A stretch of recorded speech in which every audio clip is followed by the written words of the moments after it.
નમસ્કાર, હું ડોક્ટર અંકિતા મુલાણી. આજના આ વિડીયોના માધ્યમથી કોઈ મોટા ભાષણ નથી આપવા, કોઈ વાર્તા નથી કરવી, કોઈ સત્ય હકીકતથી તમારા હૃદયના મારે પરિવર્તન નથી કરવા, પરંતુ આજના આ વિડીયોના માધ્યમથી મારે વાત કરવી છે અમરેલીની, કે જે મરેલી સાબિત થાય છે.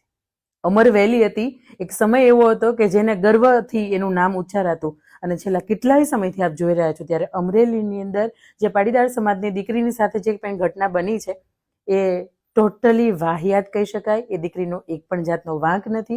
અને આવી રીતે સમાજની વચ્ચે ક્યાંય ઝઘડા થાય છે, રાજકીય પક્ષની અંદર ક્યાંય બાધમબાધી થાય છે, તો એનો ભોગ સ્ત્રી નથી. સાહેબ, સ્ત્રી કોઈ રમકડું નથી કે તમને સારું લાગે ત્યારે એનું નામ ઉચ્ચારીને એના નામ ઉપર તમે કોઈ પણ જાતનો રાજકીય ખેલ છે તમે ખેલી શકો. આ પક્ષની અંદર જે પણ, અને મેં બીજું તમે બાકી રહી ગયું તો તમે સરઘસ કાઢો. આ કેમ માણસાઈ છે? અને દુનિયાની અંદર બહુ મોટા મોટા ગુના કર્યા હોય, કે જેને રેપ કર્યા હોય, જેને ચોરી કરી હોય, બેંકની હારે ફ્રોડ કર્યા હોય, સાહેબ એના નામનું સરઘસ નથી કાઢતા. એ દીકરી હું રાવણ જેવી હતી, જેમ દશેરા ઉપર આપણે રાવણને હળગાવીએ એને જેમ એને તમે સરઘસ કાઢ્યા હતા. આ ટોટલી અને જેને જેને લાગુ પડતું હોય ને એને બિલકુલ માથે ઓઢી લેવાની છૂટ, સાહેબ. કારણ કે જે આ દીકરીની અવસ્થાએ જેના મા બાપ, એનો પરિવાર, એ દીકરીનું પોતાનું અંદરનું મન છે એ ભોગવી રહ્યું હશે ને, એ તો ખૂબ અઘરું. દીકરી માત્ર નિમિત્ત હતી, સમજો.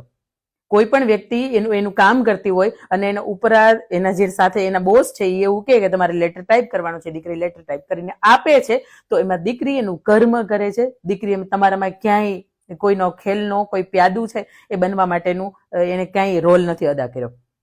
અને બીજી મારે વાત તમને એ કહેવી છે કે તમે સરઘસ કાઢીને સાબિત શું કરવા માંગો છો? પાટીદાર સમાજ જયારે પાટીદાર સમાજને નીચો પાડે છે સાહેબ, ત્યારે મારે તમને એ કહેવું છે કે વિશ્વ આખું નોંધ લેશે. સાહેબ, એવું કામ કરો કે વિશ્વ તમારા સારા કામથી નોંધ લે. એટલે દીકરીને પૂરેપૂરો ન્યાય મળવો જોઈએ. એ દીકરીને ન્યાય મળે અને એના માટે સામાજિક આગેવાનો છે એમણે પણ પૂરજોશની અંદર એ દીકરીનો ન્યાય મળે અને દીકરીના સમર્થનની અંદર આવો ને. એક સમર્થનનો આપણે રેલી કરીએ ભેગા થઈને બધા, કે દીકરીના સમર્થનની અંદર આવો. સોશિયલ મીડિયા ઉપર જેમ તમે બાયકોટ કોઈ પણ કરો છો, એમ સોશિયલ મીડિયા ઉપર એ દીકરી છે એને પૂરેપૂરો ન્યાય મળે. આવો ને, એવું આપણે કંઈક કરીએ.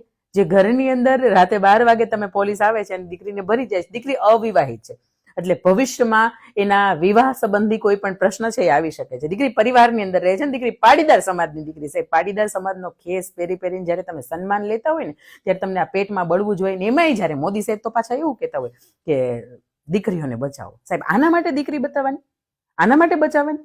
24-25 વર્ષની થઈ હોય આપણે આંગણે અને એકે દાગ ન લાગવા દીધો હોય દીકરીએ, અને કોક બે રાજકીય પક્ષ છે એ બે બાંધતા હોય અને એની દ્વારા ભોગ બની જાય, એટલા માટે દીકરીને જન્મ આપવાનો. એમ સાહેબ, તમારે મારે આંગણે પણ દીકરી છે. જોકે પાટીદાર સમાજ તો હું છું એટલે મને પેટમાં બળે છે, ને અમરેલી મને લાગે છે ને એટલે મને પેટમાં બળે છે કે આ સરઘસ કાઢ્યું ને તો વાહિયાત હલકી કક્ષાના લોકો હોય ને એ આવું કામ તો ન જ. કારણ કે તમે રેપ કર્યો હોય એ તમને પકડે છે, તો આવું ને આખા ગામમાં ફેરવો ને એનો કા તમે નથી સરઘસ કાઢતા?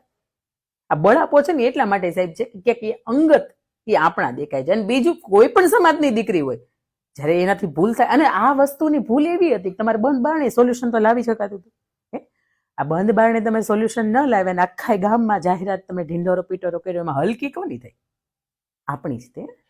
બીજું, મારે સામાજિક આગેવાનો જેટલા પણ છે એમને બે હાથ જોડીને વિનંતી કરવી છે, સાહેબ તમે આ સમાજમાંથી આવતા હોય તોય ભલે, આ સમાજમાં આ વાડાથી તમે કંઈક બીજા સમાજમાંથી આવતા હોય તોય ભલે, આ દીકરી છે ને એને પૂરેપૂરો ન્યાય મળે ને સાહેબ. કોર્ટ પાછા એને જેના જામીન છે એ પાછા નામંજૂર કરે એટલે ભાઈ આવો ને, સમર્થન આપીએ એને કે અમે તારે હારે છીએ બેટા, તારે કોઈ ભૂલ નથી, તારો કોઈ વાંક નથી. અને રાજકીય પક્ષને, સરકારને જેની રીતે બાંધવું હોય ને રીતે બાંધે.